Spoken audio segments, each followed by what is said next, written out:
ಒಂದಿನ ಸುದ್ದಿಗೆ ಹೋಗೋಣ. ತೃಣಮೂಲ ಕಾಂಗ್ರೆಸ್ಸು ಪಶ್ಚಿಮ ಬಂಗಾಳದ ಸುದ್ದಿ.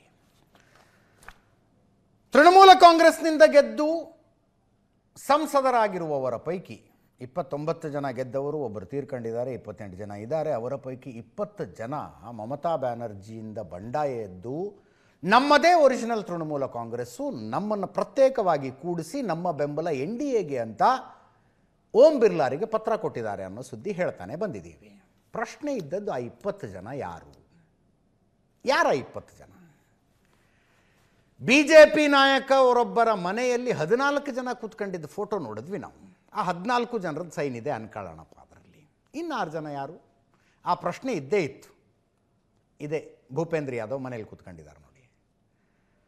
ಇನ್ನು 6 ಜನ ಯಾರು ಅನ್ನೋ ಪ್ರಶ್ನೆ ಇತ್ತು. ಅನೇಕ ಜನ ಚಾಲೆಂಜು ಹಾಕ್ತಿದ್ರು ಅದನ್ನು. ತೃಣಮೂಲ ಕಾಂಗ್ರೆಸ್ನ ಸಂಸದ ಕೀರ್ತಿ ಆಜಾದ್ ಮಾತಾಡಿದ್ರು ಇವತ್ತು. ಎಲ್ಲಿಂದಾರಿ 20 ಜನ? 3 ಜನ ಸೈನ್ ಹಾಕಿದ್ದಾರೆ, ಅವರು ಆ ಪತ್ರವನ್ನು ವಾಪಸ್ ತಗೊಳ್ಬೇಕು ಅಂತಿದ್ದಾರೆ. ಈಗ ಸುಮ್ಮನೆ 20 ಜನ ಅಂತಿದ್ದೀರಿ, ಎಲ್ಲಿದೆ ಆ ಪತ್ರ ಅಂತ ಕೇಳಿದ್ರು ಅವರು. ಕೀರ್ತಿ ಆಜಾದ್ ಕೇಳಿದ್ದು. ನೆನ್ನೆ ಒಂದು ಲಿಸ್ಟ್ ಬಂತು. ಆ ಲಿಸ್ಟ್ ಅಧಿಕೃತವಾದ ಏನು ಪತ್ರ, ಸಹಿ ಇರಲಿಲ್ಲ ಅದರಲ್ಲಿ. ಸುಮ್ಮನೆ ಯಾರೋ ಒಬ್ಬರು ಹೇಳಿದ್ರು ನಾನು ಇಂಥವ್ರು ಸಹಿ ಹಾಕಿದ್ದು ನೋಡಿದ್ದೀನಿ ಅಂತ. ಅದರಲ್ಲಿ 19 ಸಂಸದರ ಹೆಸರುಗಳಿದ್ವು. ಶತ್ರುಘ್ನ ಸಿನ್ಹಾ ಅವ್ರ ಹೆಸರಿತ್ತು. ಶತ್ರುಘ್ನ ಸಿನ್ಹಾ ಆಮೇಲೆ ಪ್ರೆಸ್ ಮೀಟ್ ಮಾಡಿ ಹೇಳಿದ್ರು, ನನ್ನ ಬೆಂಬಲ ಮಮತಾ ಬ್ಯಾನರ್ಜಿ ಅವರಿಗೆ, ನನ್ನ ಕಷ್ಟ ಕಾಲದಲ್ಲಿ ಸಹಾಯಕ್ಕೆ ನಿಂತರು ಮಮತಾ ಬ್ಯಾನರ್ಜಿ ಅವರಿಗೆ ನನ್ನ ಬೆಂಬಲ ಅಂದರು. ಅದರ ಅರ್ಥ ಅದೇನು 19 ಜನರ ಲಿಸ್ಟ್ ಬಂತಲ್ಲ, ಆ ಲಿಸ್ಟ್ ಮೇಲೆ ಡೌಟ್ ಪಡ ಹಂಗಾಯ್ತದು. ಈಗ ಇವತ್ತು ಬಂತು ನೋಡಿ, ಪಟ್ಟಿನೇ ಬಂತು.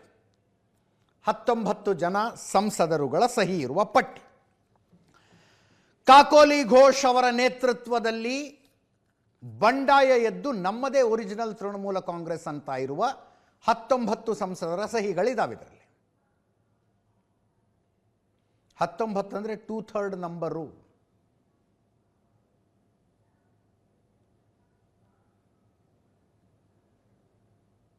ಇದು ಸಯಾನಿ ಘೋಷ ಸಹಿ. ರಾಜಕಾರಣದಲ್ಲಿ ಯಾವಾಗ ಏನಾಗುತ್ತೆ ಹೇಳೋದಕ್ಕೆ ಬರೋದಿಲ್ಲ.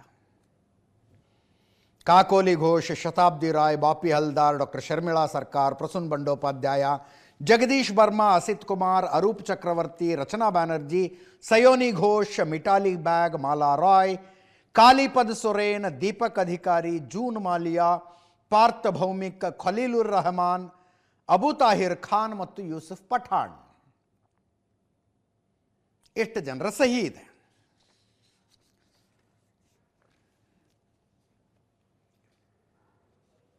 ನಮ್ಮದು ಪ್ರತ್ಯೇಕ ತಂಡ, ನಮಗೆ ಕೂತ್ಕೊಳ್ಳೋದಕ್ಕೆ ಬೇರೆ ವ್ಯವಸ್ಥೆ ಮಾಡಿ ನಮ್ಮೆಲ್ಲರ ಬೆಂಬಲ NDAಗೆ ಅಂತ ಬರೆದಿದ್ದಾರಂತೆ ಈ ಪತ್ರದಲ್ಲಿ. ಇಂಟ್ರೆಸ್ಟಿಂಗ್ಲಿ ಮೇ 18ನೇ ತಾರೀಕು ಪತ್ರಕ್ಕೆ ಡೇಟ್ ಇದೆ, ಮೇ 18. ಮೇ 4ಕ್ಕೆ ರಿಸಲ್ಟ್ ಬಂದಿದೆ ರೀ. ಮೇ 4ಕ್ಕೆ ರಿಸಲ್ಟ್ ಬಂದಿದೆ. ರಿಸಲ್ಟ್ ಬಂದು 14ನೇ ದಿವಸಕ್ಕೆ ಒಂದು ಪತ್ರನೂ ರೆಡಿಯಾಗಿ ಸೈನು ಹಾಕಿಬಿಟ್ಟಿದ್ದಾರೆ. ಅಂದರೆ ಇದು ರಿಸಲ್ಟ್ ಬಂದು ಮಾರನೇ ದಿವಸನೇ ಶುರುವಾಗಿರ್ಬೇಕು ಈ ಕೆಲಸ. ಎಲ್ಲರನ್ನ ಕನ್ವಿನ್ಸ್ ಮಾಡಿ ಲೆಟರ್ ಬರೋದು ಸೈನ್ ಹಾಕ್ಸ್ಕೊಳ್ಳೋಕೆ ಒಂದು 12 ದಿವಸ ಹೋಗಿದೆ. 14ನೇ ದಿವಸಕ್ಕೆ ಎಲ್ಲರೂ ಸೈನ್ ಹಾಕ್ಬಿಟ್ಟಿದ್ದಾರೆ ಇವರು. ಕರ್ಮ.